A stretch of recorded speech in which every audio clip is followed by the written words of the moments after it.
Baik, menurut saya untuk mengoptimalkan pemanfaatan perjanjian, saudara sekalian, saya dan Mas Ganjar kebetulan Ganjar Mahfud ini sudah berdiskusi lama tentang ini.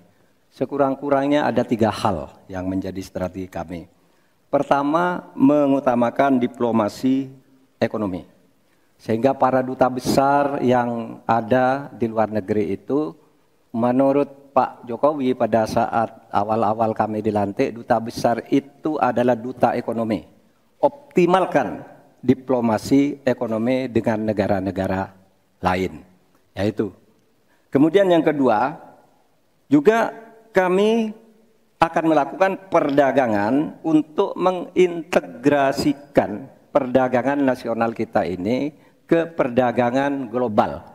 Sehingga memenuhi standar-standar internasional untuk setiap apa yang kita punyai mau dimasukkan ke dunia global itu sudah jelas standarnya bisa diterima gitu. Dan kita juga membuat regulasi di sini agar tidak misalnya upaya perdagangan kita lalu diblokir atau dicurangi oleh teman-teman kita sendiri, pelaku-pelaku ekonomi di dalam yang berintegrasi atau berkoalisi dengan pejabat-pejabat publik. Kemudian, saudara kalian, kami akan mengutamakan penguatan ekonomi nasional agar ekonomi nasional itu juga bisa tumbuh ke dalam sehingga nantinya masuk dengan strategi kedua tadi bahwa kualitas barang dagangan kita itu bisa diterima di luar negeri dan produktif sehingga juga tidak susah misalnya untuk diterima oleh dunia internasional. Saya kira itu bagian strategi yang sudah kami diskusikan dan selesai. Terima kasih Pak Mahfud. Saya persilakan Pak Muhaimin untuk menanggapi jawaban dari Pak Mahfud tadi. Ya, Pak Mahfud, kalau diplomasi sebagai pemasaran itu normatif ya. Ini sudah menjadi pengetahuan umum. Yang paling penting itu adalah bagaimana nyelepet para diplomat berubah wajah menjadi pemasar-pemasar yang tangguh. Diplomasi pemasaran yang ekspansif itu tidak kita miliki. Karena memang seluruh cara kerja diplomasi kita masih politik dan sangat normatif. Yang kedua, kita bisa hadir di dalam dunia perdagangan global kalau kualitas produksi dalam negeri kita juga punya standar yang baik. Saya sampai hari ini sangat prihatin. Kita tidak ada satupun yang terus mengupgrade secara masif kualitas dan standar. Semuanya kayak dibiarkan tumbuh sendiri-sendiri gitu. Tidak ada satu gerakan yang lebih terstruktur baik dari Menteri Perdagangan, Menteri Koperasi UKM dalam satu gerakan meningkatkan kualitas berstandar internasional. Cukup Bapak? Harap tenang.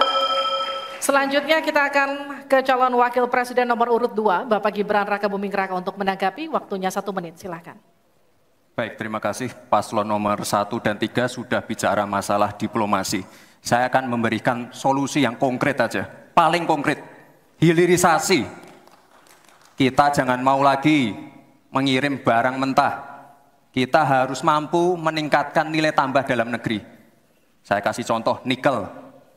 Dulu sebelum ada hilirisasi, kita ekspor hanya 3 miliar US dollars. Sekarang setelah hilirisasi bisa menjadi 33 miliar US dollars. Ini saya baru bicara masalah nikel loh Pak. Belum bicara masalah tembaga, boksit, timah, dan lain-lain. Konkret, jelas, singkat, padat, jelas. Terima kasih. Waktu Anda masih tersisa? Cukup? Cukup Bapak? Cukup. Baik. Baik. Kami kembalikan ke Pak Mahfud untuk menanggapi. Ya. Baik, terima kasih. Ini masalah diplomasi. Diplomasi Harap itu tenang. normatif. Mohon tenang. Sebenarnya, saudara sekalian, kalau diplomasinya selama tidak jalan, saya kira sistem rekrutmen diplomat sekarang ini harus ditinjau ulang. Dulu-dulu diplomat-diplomat kita tuh bagus. Ya, sekarang ini kadang-kala ada titipan dari partai, kalau belum dari partai belum masuk itu tidak disahkan, di DPR partai ini belum masuk.